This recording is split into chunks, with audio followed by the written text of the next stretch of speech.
Hi, I'm Joanne Magley, and on this edition of Volusia Magazine, we're talking about air service and the exciting new international option that's coming to Daytona Beach International Airport.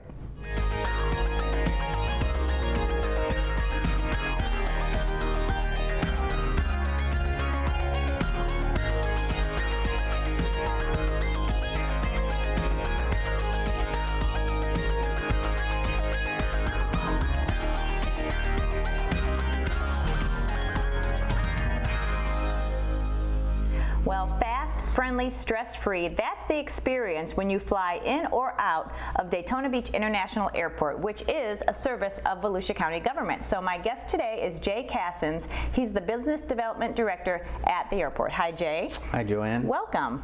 Thank you. There has been steady positive news out of Daytona Beach International Airport for years, but recently you were part of a major announcement of new flight service, Sunwing. So tell us all about it.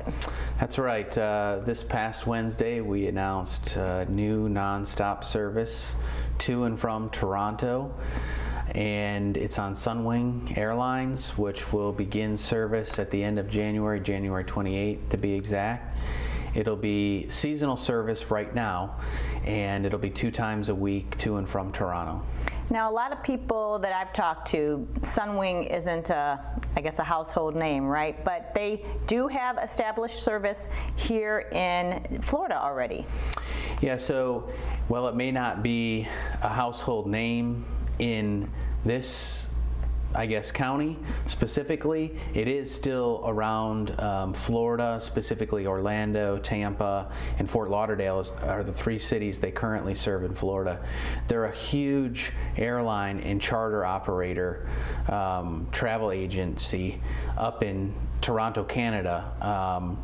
They have a fleet of over 40 737 aircraft.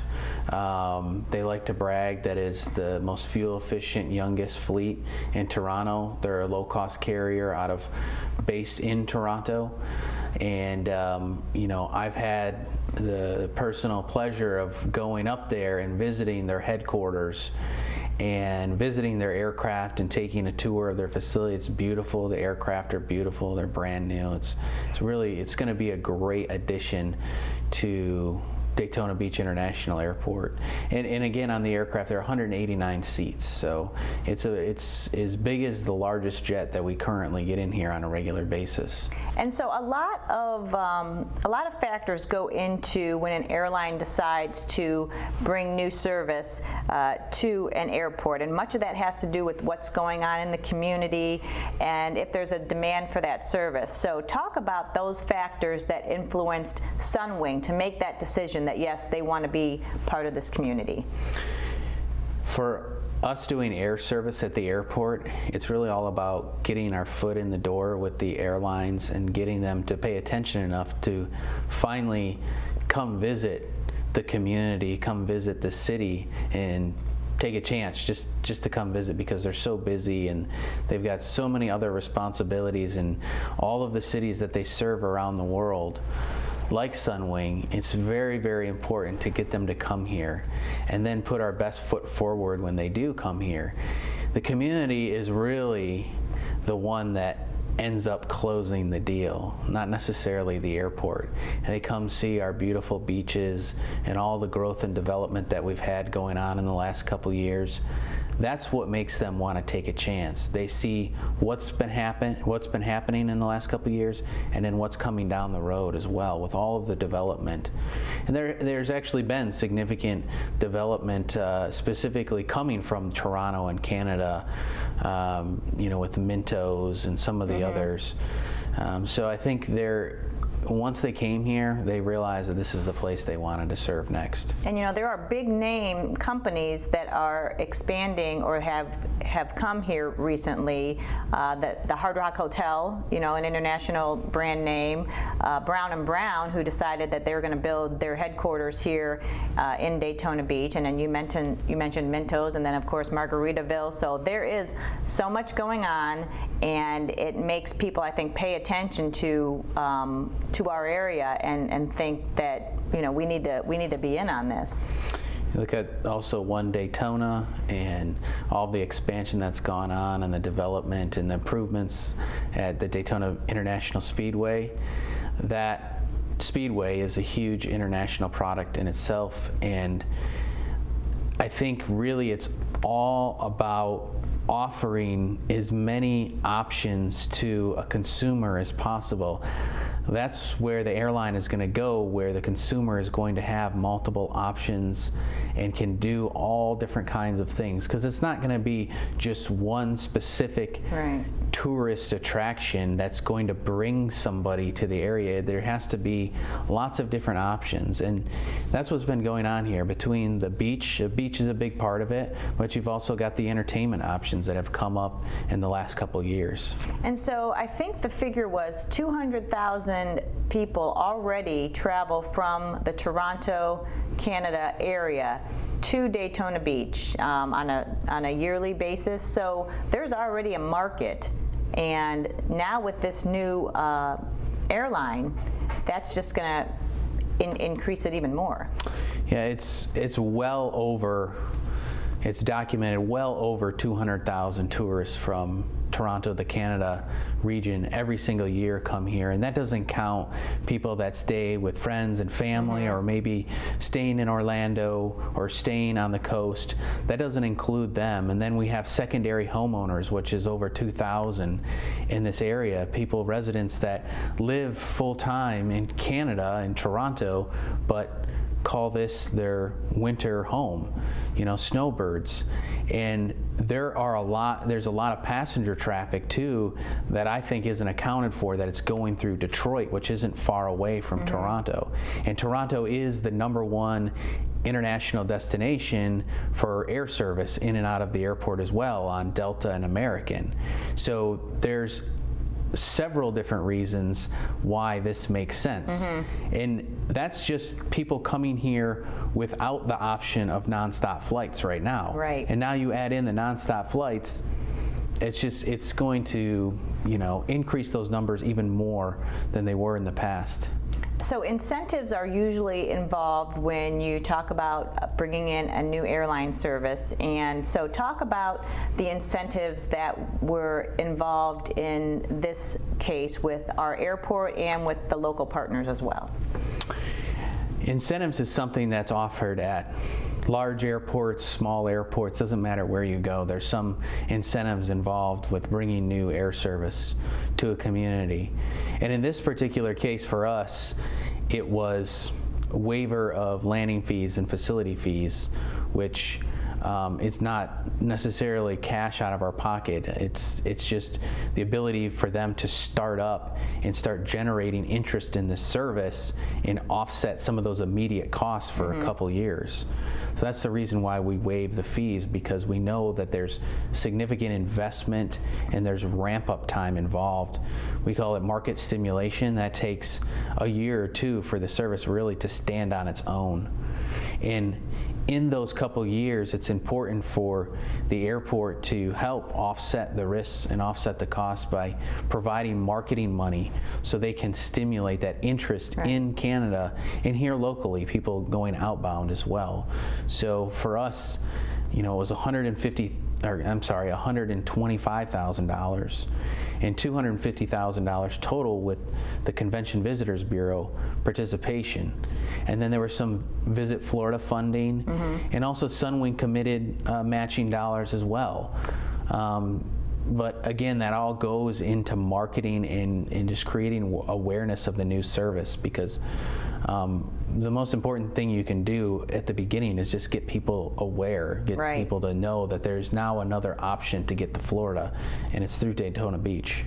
And so the airport is an enterprise fund, which means you make money off of the services that come out of the airport, like car rentals, leases that you have at the airport, many other services. And I've heard you explain that the revenue that you're going to make off of Sunwing will far outpace the incentives that are being offered.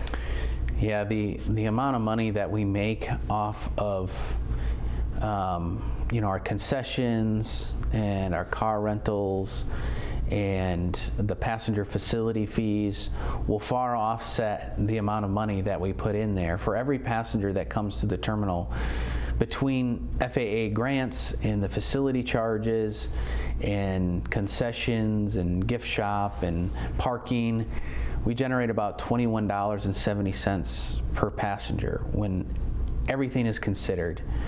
And then also too, and that's just a direct economic impact to the airport. Right.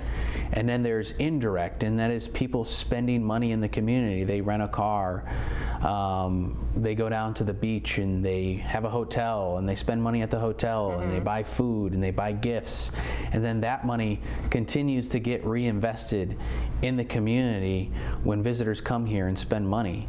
And that's at least well over $1,000 per passenger for us. So $125,000 is a drop in the bucket for the bigger picture. All right, we're going to take a quick break, but when we come back, we'll talk more about the services offered at Daytona Beach International Airport.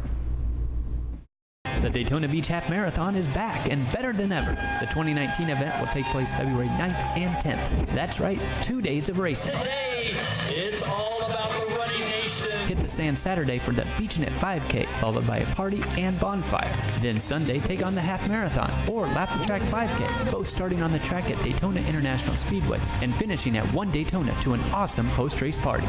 Want more miles? Check out our challenges. Learn more and register at DaytonaBeachHalf.com. Hi, I'm Josh Wagner. And I'm Billy Wheeler. During the planning stages of the Tomstead Veteran Memorial Bridge, people voiced their desire to have a Veterans Memorial Plaza on the northwest side of the bridge. The Veterans Memorial Plaza will create a special place in our community for people to reflect and connect with our fallen heroes. The proposed concept for the new Veterans Memorial Plaza is estimated to be a $1.2 million endeavor. Your donation will help us create a special place in our community in which we can honor Volusia County veterans from all military branches and military conflicts. To help fund our Veterans Memorial Plaza, visit veteransmemorialbridge.com or call Volusia County Accounting at 386-736-5933. We appreciate your support to create this lasting memorial for those who have served and continue to serve our country.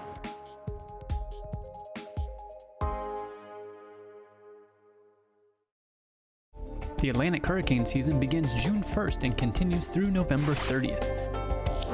Be prepared and take time to develop your emergency plans. Stock a 14-day supply of non-perishable food, water, and medical items for your family. Identify special needs for you and your loved ones. Discuss and create an evacuation plan. Remember, shelter should only be used as a last resort.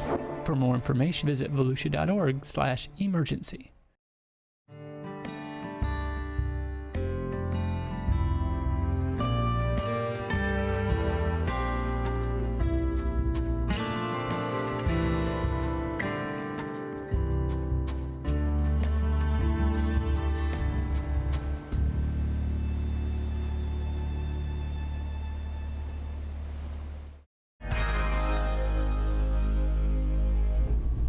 We are back. We are in the studio talking with Jay Cassens. He is the Business Development Director at Daytona Beach International Airport. And we just got done talking about everything Sunwing, but one thing we also want to mention is the prices for the tickets. Yeah, the prices, we looked yesterday and they were going for $280 round trip to Toronto. You absolutely cannot beat that price right now. So if you're thinking about a trip, or you have family and friends that live in Toronto, want to come down here and visit in the spring, now's the time to book the flight. So before, obviously these are introductory prices and they're going to go up over time, but now's the time to book that flight. Right, and they're on sale now, and the flights start again in January of 2019. So in addition to Sunwing, we also have JetBlue, Delta, and American Airlines. Great air service here out of our hometown airport. Yeah, it's really amazing air service when you think about the airlines that serve here. We have the two largest airlines in the world with American and Delta, and we probably have the coolest in JetBlue. We're actually the smallest market and the smallest airport in the country that has JetBlue service. I mean, there's some very large airports like St. Louis, for example, millions of passengers a year that don't have JetBlue service. So I can't tell you just how lucky we are to have it. And again, JetBlue is maybe now we're 2.5 years or so into that service, which was new, and direct flights to New York. Yes, and it's been doing very well. You know, it continues to grow every single year. There's been more passengers, the load factors have been getting higher, but it's really, really important that people continue to utilize JetBlue to New York. I know there's still people in the community here that are maybe looking at the bigger airports and having to deal with all of that, but it's really important that you use JetBlue so we can ensure that they stay here long term. If you go to another airport, you're basically voting for more air service over there and not here. And people talk about airport pricing, ticket pricing all the time, which, you know, our airport doesn't have any control over the pricing. But many times, especially with any really of the airlines, booking ahead of time, you know, a few months more in advance will get you that better price than a last minute booking. But you've had many cases where you've seen the tickets were very comparable to a larger airport, and in many times a little less expensive, not including, you know, the time you're saving traveling to another airport, the time you're wasting standing in line, parking, all that stuff. Tolls. But forget all that, even though that's very important, but we're very competitive when it comes to the pricing. The airport has no control in what the airlines decide to charge. I can tell you, though, that in smaller markets and smaller airports, the airlines do look for a premium because they have more overhead costs than, say, a larger facility, in the sense that we have fewer flights here.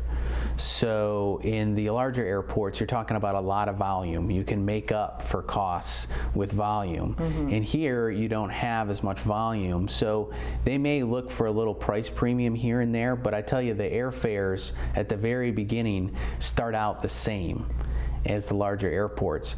And we're on average $30 to $40 less expensive than the national average airfare for any of our airlines across the board. And in a lot of cases, like with JetBlue, you can get the same fare or actually less than some of the larger airports nearby. So we talked a little bit about JetBlue. We're doing a planned marketing push to, again, just reiterate this nonstop service that we have to New York, maybe encouraging our local residents that you know, if they're going there for business or even pleasure, it's really the best way to go. But we also have Delta, we have American Airlines, which Delta connects to Atlanta and American to Charlotte, two very large cities, which then can take you anywhere. Probably our most powerful tool that we have to utilize is marketing, because for us, especially being in a region that there's so many choices for air service, staying top of mind and reiterating the fast, friendly, stress-free experience that you get at this airport, and that our experience is different, it's better, and it's different than any of the other airports in the area. So we've really got to keep continuing to hit that home with people. So when they think about taking a trip, they're thinking Daytona first. Right. We like to say fly Daytona first, right? So that's what we're trying to do with the marketing and reiterate that. And really, I'd like to challenge people that if they have not flown out of Daytona Beach, because most people, once they start flying out of Daytona Beach International Airport, and they get it. They get that you're parking and then just walking, you know, not very far into the terminal, and then you don't have to be there 2 hours before your flight because everything is right there and it's quick and friendly. Once we get them, a lot of times they just keep coming back. It's convincing those folks that that haven't tried it to do the experience, forget that give long it a try, commute, yeah. and then see for yourself. I think once you walk in the door and you see the kind of customer service that we provide and the experience that you're going to get, that it is different. Something is different here than you're going to get anywhere else. And so I really encourage people to just give it a try, because I think once you do, you won't want to go anywhere else. We keep track of our passenger retention and people that use the airport once and come back. I mean, the people that are using our airport almost 100% always end up coming back at some point in the future, and some within 6 months. Some are, I've seen some numbers that say 70 to 80% of the people that have flown out in the last 6 months are going to come back again to the airport. And that's just how easy and convenient it is. And you can't beat getting off your plane after a long trip and you're stressed out and you're tired and you want to get home to your family, and boom, your car is right there in the parking lot, and you don't have to worry about getting on a bus and all the stuff and the driving. It's just, you can't beat the experience. So talk also about the renovations that have been going on with the on the airfield, and then the planned renovations that are going to take place inside the airport itself. Well, on the airfield right now, we have a project that's approximately $40 million to rehabilitate our taxiway, which is where the aircraft taxi to get to the main runway to take off. And over time, just like the pavement on the roads, it deteriorates and has to be rehabilitated, and it's a significant project. It takes a long time to get that done. I think it's almost 2 years long. So we've got that going on right now with the airfield, so there's some runway closures involved and changing of air traffic. It's very complicated and, like I said, long process. And then we've got the terminal renovation project, which is a $12 million project to spruce up, to update the airport. It's really about updating some, the facilities and making it more customer friendly, making it more comfortable and corporate feel, I guess, is the end goal. It's going to be really nice. I mean, the airport itself is a very nice airport. Large, tall ceilings, a beautiful interior. But again, it's just I'm not sure when the last, how old that decor is, but time to freshen up, and like you said, add those amenities to keep up to date with technology. And everybody now has gadgets they have to plug in, and so that's being considered in the design as well. Yeah, I think it's like your house. If your house was built in the early 90s like the terminal is, you'd probably want to update your kitchen now or some of the wallpaper right. that's in the bathroom. Right. So it's a similar concept, and I think it's just going to be, I think the colors and the scheme of the update is going to be something that's going to be more timeless. So in our last couple minutes, what sort of messaging do you want to get out there regarding just our local airport and people using it, and the fact that it is really a big economic engine for all of Volusia County? If you're using the airport right now, we thank you for your business. Please continue to use it. Please feel free to send us suggestions on how we can do things better. All of our contact information is on our website, flydab.com or flydaytonafirst.com. Takes you to the same website, but all my information is on there. If you have any suggestions of how we can do things better, we want to just, reiterate, we want to continue to make the customer experience better. So feedback is always good. And then if you haven't used it, give it a try and see how you like it. I guarantee that you're going to have one of the best experiences you've ever had at an airport. With the customer service and the convenience of the whole process, when you come to the airport and when you leave, you'll never want to go anywhere else. So give it a try. And we have a Facebook page, and we encourage everybody to follow us on Facebook. We do events at the airport from time to time. TSA will hold pre-check screening events at the airport. and people who have an interest in what's going on with our airport, learning new news like a new airline announcement, or just fun facts about the airline industry. They can find it all by following us on Facebook. Absolutely. So Jay Cassens, Director of Business Development for Daytona Beach International Airport, thank you so much for being our guest today. Thank you, Joanne. And thank you for watching this edition of Volusia Magazine. Stay connected with the latest Volusia County news, events, and updates on our social media channels. Like and follow us on Facebook and Twitter. Catch up with previous stories on YouTube, or just head over to our website, volusia.org.